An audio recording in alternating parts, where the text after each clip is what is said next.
mau mati saja banyak tingkah, cibirku pada Garwita sambil terus tertawa puas. Keparat, aku rawat di mati. Garwita terus memaki dengan pongahnya. Kesal, Nyai Durganti menarik sulur yang membelitnya sekuat mungkin. Wanita itu menjerit parau sampai semua anggota geraknya terpisah. Tubuh itu tercerai-berai, darah menyembur, dan terakhir kepala itu tercabut dari tubuhnya. Kematian itu pasti sangat menyakitkan, karena kedua wanita yang tersisa mulai merengek, memohon ampun seperti para tumbal. Doro, ampun. Sayangnya aku sudah tak peduli mendengarnya. Kalian pikir aku akan pulang dengan tangan hampa? Mereka terus memelas, membuatku bertambah muak. Orang-orang yang kalian bunuh itu juga merintih seperti ini.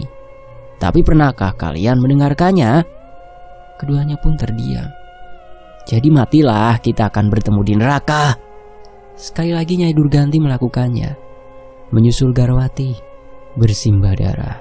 Sedangkan kaki tangan ketiganya menggantung di udara pun kepalanya. Semua terjadi di hadapan sekian banyak pasang mata. Kini tersisa Rusman. Dengan beraninya pria itu menyalak. Tak ada ketakutan dalam tatap matanya. Sambil tercekat, pria itu mengatakan satu hal. 100 janin sudah lengkap. Wat Kidang juga sudah ditemukan. Awakmu pasti gagal. Istri dan anakmu pasti mati mengenaskan seperti kami. Doroku Sanjaya pasti membalaskan semuanya, kata Rusman. Kata-katanya membuatku kehilangan diri sepenuhnya. Tenggelam dalam amarah karena ancamannya. Aku sudah tak peduli lagi dengan informasinya tentang Sanjaya. Aku menjerit sekuatnya, melampiaskan dendam amarah. Tubuh itu tercabik, darah membanjir di atas tunggul akar wingin yang besar. Seakan tak cukup, kini pandanganku beralih. Tak peduli kawan ataupun lawan. Tali hitam itu membelit semua orang, tak terkecuali Pak Ade dan Mas Agung. Tubuh-tubuh itu menggelepar, berusaha mempertahankan diri, melepas sulur yang membelit namun sia-sia. Mereka mulai lemas, hingga seseorang memukul belakang kepalaku. Cak gendeng, mati kabeh kancamu, citakan Pak Debas. Berhasil membuatku sadar. Sedetik kemudian Nyai Durganti dan Ingon lain menghilang. Kekuatan iblis itu sirna. Sulur-sulur pun longgar melepaskan belasan pria yang mulai terbatuk hebat. Sesekali mereka mengerang sambil terus mengambil nafas puasnya setelah tercekik sekian lama.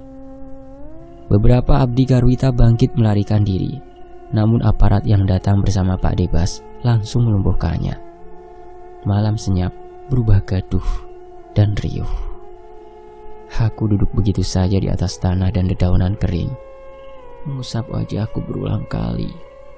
Hampir saja aku membunuh rekanku sendiri. Untung Pak Debas berhasil menyadarkanku.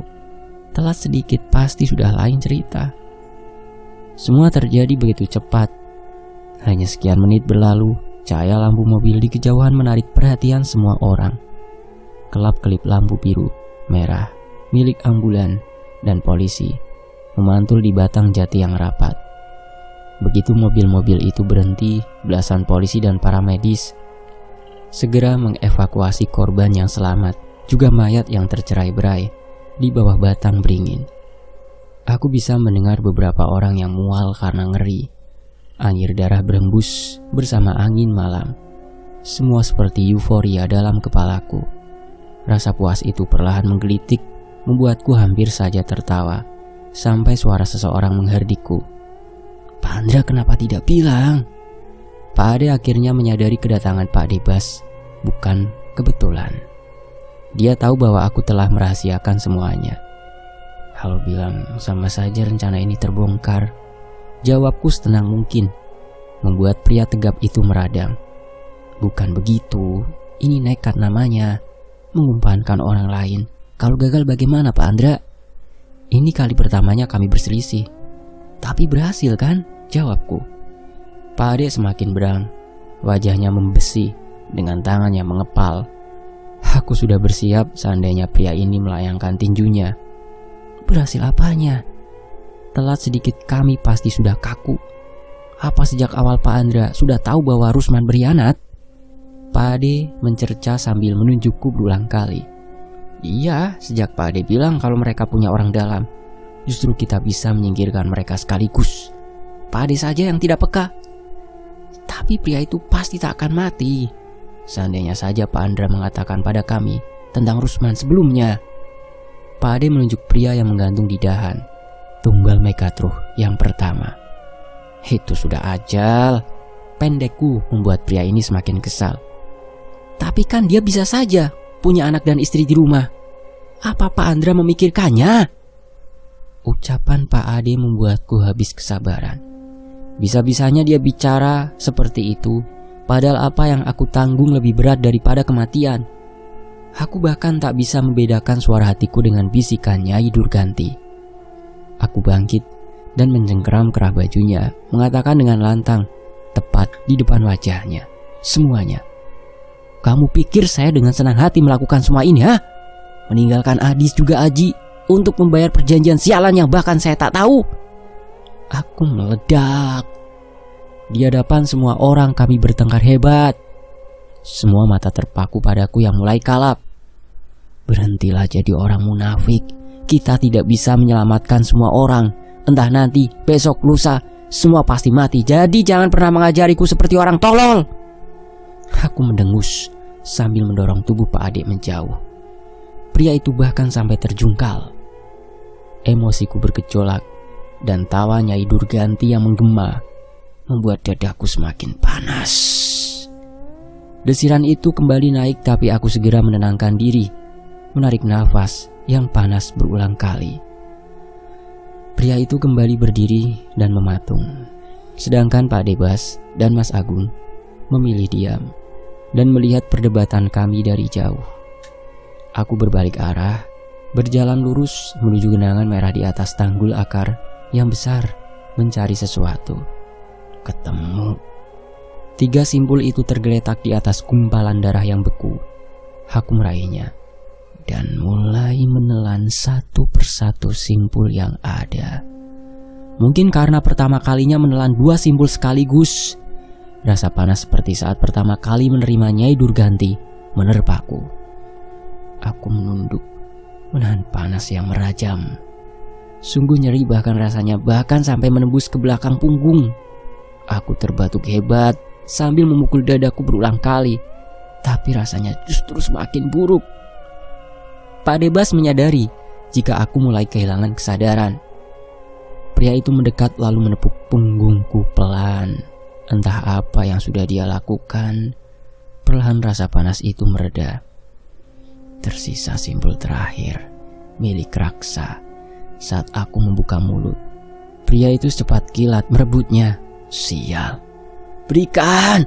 Aku memintanya sambil mengulurkan tangan, tapi Pak Debas justru menggeleng membuatku semakin kesal. Berikan cepat! Le, awakmu ora bakalan kuat, Le. Pak D tetap menahan simpul itu. Amarahku akhirnya kembali. Kuat atau tidak, saya nggak peduli. Berikan. Tidak Pak Andra, sudah cukup. Misi ini saya hentikan untuk sementara. Terlalu berbahaya. Lagi-lagi Pak Ade membuatku berang dan lepas kendali, berlari secepat mungkin menuju Pak Debas. Belum juga aku sampai, Pak Ade menerjang. Kami bergumul di tanah saling mengalahkan dengan kekuatan masing-masing. Kepalanku menghantam wajahnya. Tak mau kalah, pria itu juga melakukannya. Hidung dan ujung pipiku nyeri, sedangkan semua orang hanya terdiam seperti melihat tontonan. Pengalamannya sebagai aparat membuat Pak Ade dengan mudah mengalahkanku. Pria itu mengunciku dengan berat tubuhnya. Pak Andra, sadarlah. Meskipun Pak Ade berteriak di depan wajahku, tapi hatiku sudah tuli. Aku tak bisa dan tak mau menerima nasihat apapun lagi. Bisikan Nyai Durganti juga bertumpang tindih, berkata jika sedikit lagi aku akan berhasil, membuatku semakin kalap. Berikan bangsat, berikan! Aku mulai meracau. Berikan, atau mereka akan membunuh Adis dan Aji. Aku harus menyelamatkan mereka. Aku tak peduli jika aku atau orang lain yang mati. asalkan mereka selamat. Jadi berikan bangsat. Aku memberontak.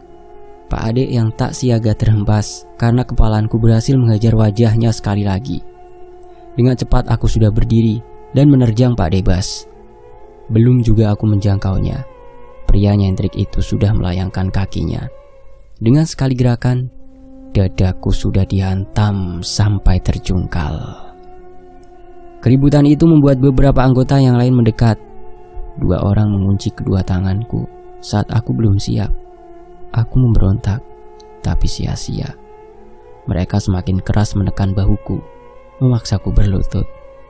Aku sudah kalap, berteriak dengan sumpah serapah yang tak habis-habis, sampai Pak Debas berlutut sejajar. Mata pria itu basah. Dia tak pernah seperti ini.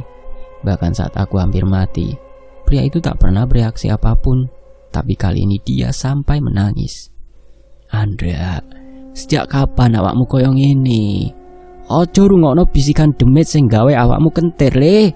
Ojo kalah. Aku memang gak boleh kalah Pak De. Jadi berikan. Untuk kesekian kali aku memaksanya. Tapi pria itu tetap menggeleng tanpa bicara apapun, membuatku semakin putus asa. Kalau aku memang mati, ya mati saja. Tapi kenapa Aji dan Adis juga? Apa salah mereka? Aku mencercanya, menyalak seperti orang gila, tapi tak ada satupun yang menjawab. Kebisuan mereka membuatku tertawa. Puluhan mata itu justru menatap Iba membuatku semakin berang. Pandangan itu seakan mengejek takdirku. Kalau kalian tidak punya jawaban, jangan sok jadi pahlawan. Lepas! Aku kembali melawan, berusaha meloloskan diri dari 2 orang pria yang menahanku meski kuncian mereka semakin sakit. Lepas anjing! Pak Ade memberikan isyarat. Kedua pria ini pun menurut. Sekian lama mengenal Pak Debas membuatku sadar jika pria nyentrik ini tak akan menyerahkan simpul itu sampai kapanpun. Baiklah, kali ini aku mengalah, tapi aku akan tetap menagihnya walaupun harus membunuh Pak Debas. Aku sudah terbakar. Siapapun yang mendekat harus jadi abu bersamaku. Aku masih tenggelam dalam amarah, juga kebencian yang membuat deru nafasku cepat dan panas. Kesunyian melingkupi semua orang, menatap tajam pada seorang laki-laki gila yang meledak. Sambil mengusap wajah, aku menjauh, masuk dalam hutan jati yang gelap, tanpa arah dan tujuan.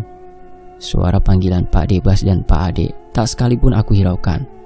Aku masih mendengarkan panggilan mereka yang semakin menjauh saat sayup suara timbul tenggelam melantunkan syair Mocopat 11.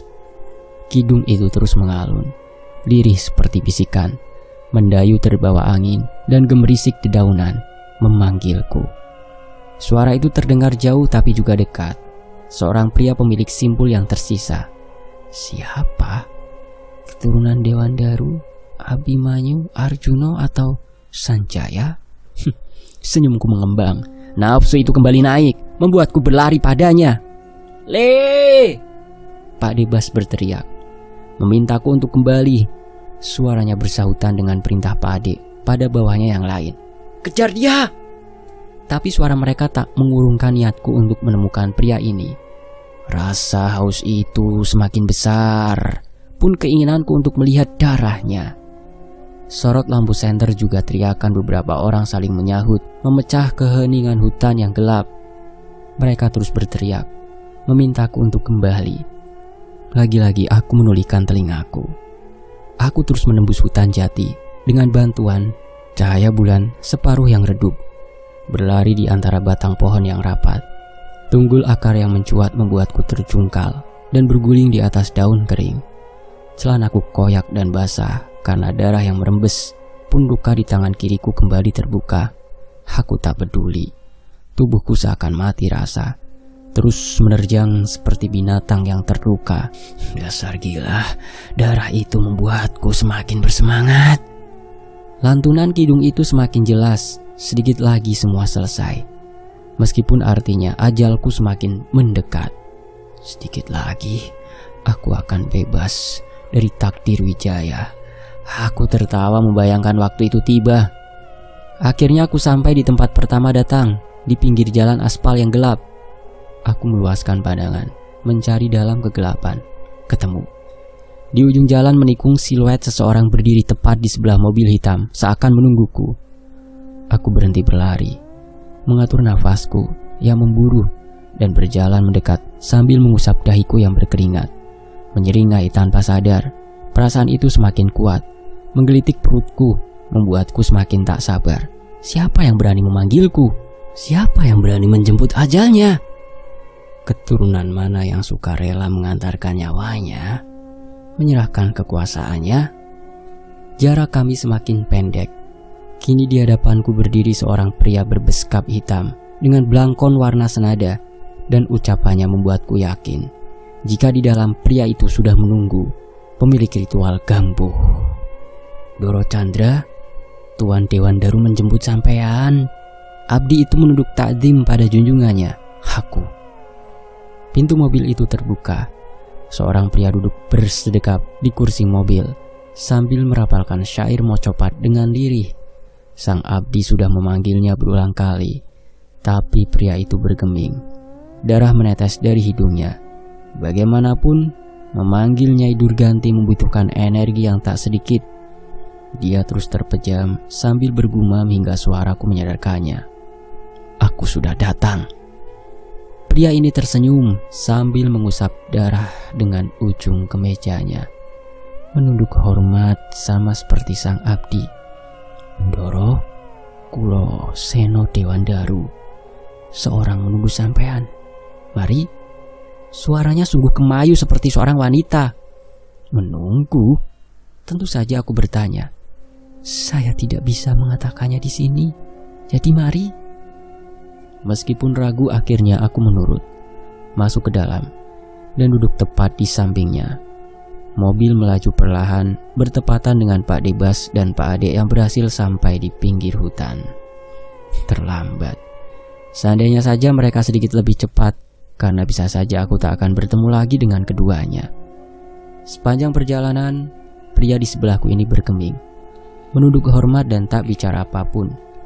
Begitu juga sang sopir. Keduanya tenang dan tak mencurigakan. Tapi aku tak mengendurkan kewaspadaanku sedikit pun. Bisa saja mereka menjebakku, meskipun aku justru merasa tertantang dan penasaran bagaimana cara mereka membunuhku nanti. Lalu siapa yang menungguku?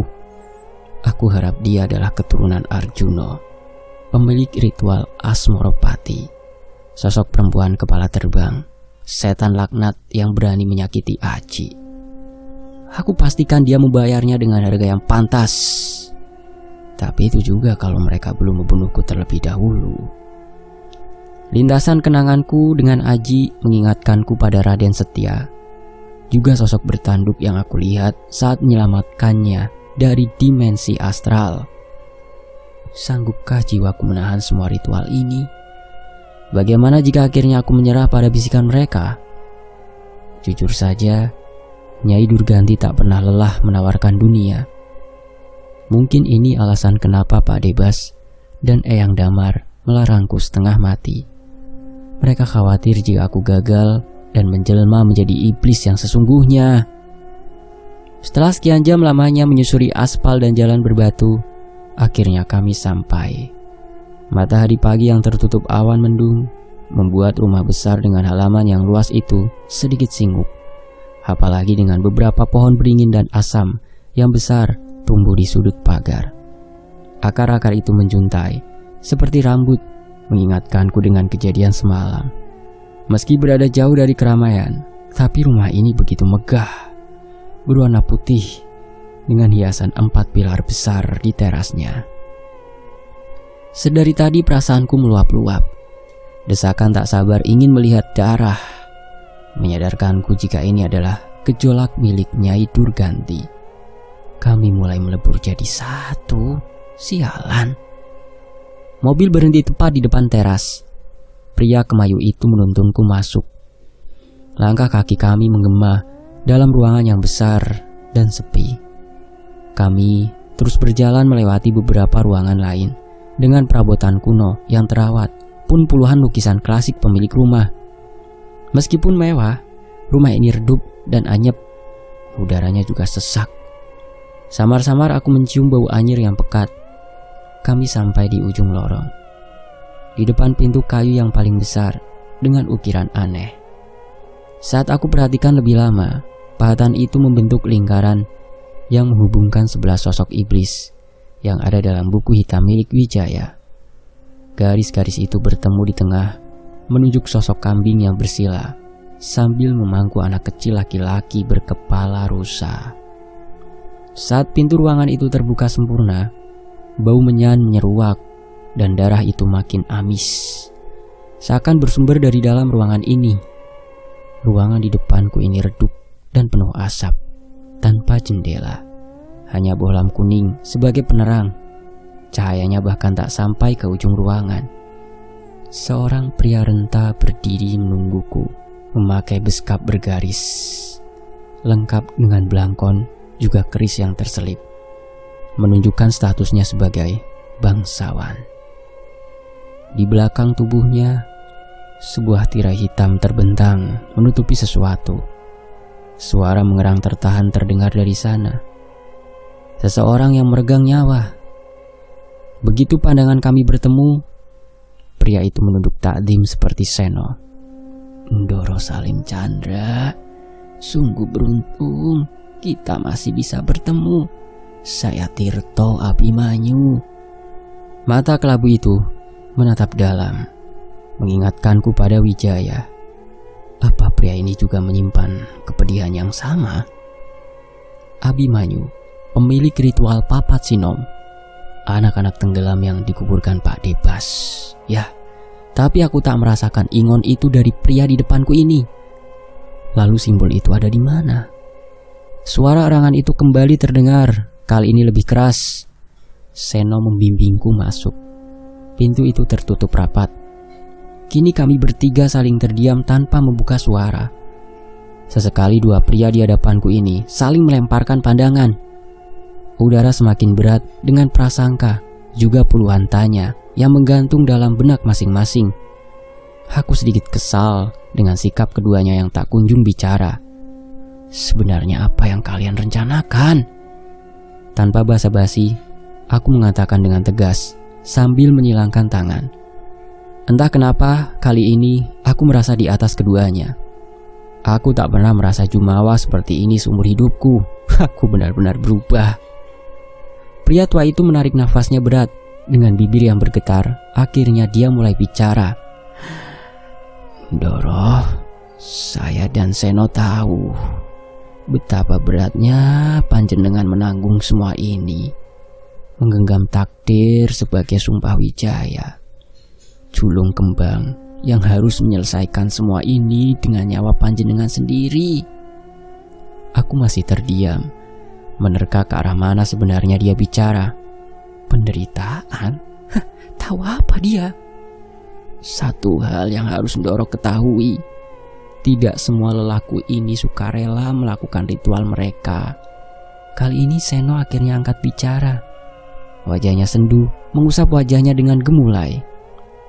Saya adalah korban dari ketamakan keluarga saya sendiri. Sama seperti sampean, Ndoro. Pria kemayu itu mulai terisak. Saya sudah menolak, tapi iblis ini sudah memilih. Suaranya semakin serak meskipun tetap mendayu seperti wanita. Saya bahkan jijik dengan diri saya sendiri. Saya ingin hidup normal, menikah dengan wanita, punya anak. Tapi ritual ini membuat saya lebih hina dari binatang sekalipun. Seno menumpahkan semuanya. Dia terguncang hebat, berlutut sambil menangkup wajahnya. Pengakuan pria ini membuatku sedikit ragu. Benarkah dia menyesal dan terpaksa? Aku masih terpaku menatap Seno yang masih terus menangis seperti wanita saat pria tua itu berjalan tertatih-tatih dan menyingkap tirai hitam yang terbentang. Seketika mataku terbelalak. Dari semua hal sinting yang terjadi, apa yang ada di depan wajahku ini benar-benar di luar nalar. Dia tidak mati, tapi juga tidak hidup. Di atas dipan kayu, sosok perempuan itu meregang nyawa. Darah terus mengalir dari luka borok di sekujur tubuhnya. Dia menoleh padaku, membuka mulutnya, mencoba bicara, tapi rasa sakit yang merejam setiap jengkalnya membuat dia semakin menderita. Sorot matanya memelas, memohon pertolongan. Jiwa wanita ini tak kuat dengan ingon miliknya, tapi dia dipaksa menanggungnya sendiri. Bajingan-bajingan itu bergelimang harta, sedangkan anak saya menderita seperti ini selama bertahun-tahun. Tirto Abimanyu mengusap lembut wajah putrinya. Wanita itu terguncang, sepertinya dia menangis. Seharusnya Ratna hidup normal seperti gadis lainnya, tapi iblis ini merenggut semuanya. Harta itu tak akan bisa membayarnya, Doro. Suaranya semakin parau. Saya mohon, ambil kembali simpul ini, Pak Andra. Lebih baik putri saya mati daripada terus seperti ini. Ratna bukanlah lelaku. Dia sama menderitanya dengan tumbal-tumbal yang lain. Aku kepengen mati, Doro.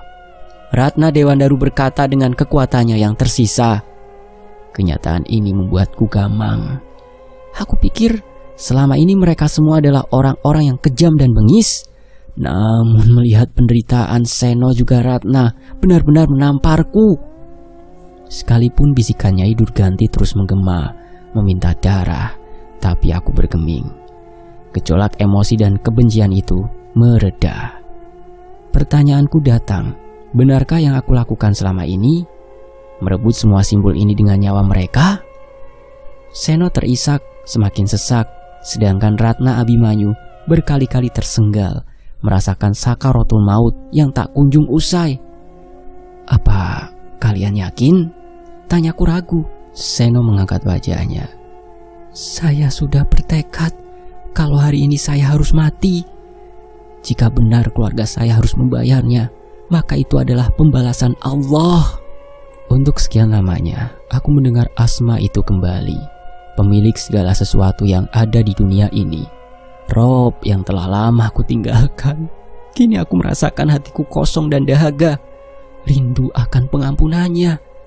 Tapi benarkah Tuhan bisa menerimaku lagi? Seperti sebelumnya, tak ada jawaban. Mungkin Tuhan bukannya tak berkenan, tapi dia sudah lama menunjukkan hanya saja aku terlalu buta pada dendam dan amarah. Selama ini, aku tersesat dengan diriku sendiri. Kalau begitu apa yang harus aku lakukan sekarang? Bagaimana dengan takdirku? Bagaimana dengan Adis juga Aji? Apakah aku harus meneruskannya? Jika Raden setia di sini, apa yang akan dia katakan? Benarkah jika aku titisan matahari seperti ucapannya? Lalu benarkah cara yang aku pilih? Doro, lakukanlah. Saya sudah siap. Seno menutup matanya, pasrah. Bersambung. Nantikan bagian berikutnya hanya di Tony FS. Terima kasih Mas Simbel Dendi. Terima kasih juga buat teman-teman yang mendengarkan. Mohon maaf kalau ada salah eja atau intonasi yang menjengkelkan. Saya pamit. Wassalamualaikum warahmatullahi wabarakatuh. Sampai jumpa di bagian berikutnya hanya di Tony FS. Julung kembang, tebu manten.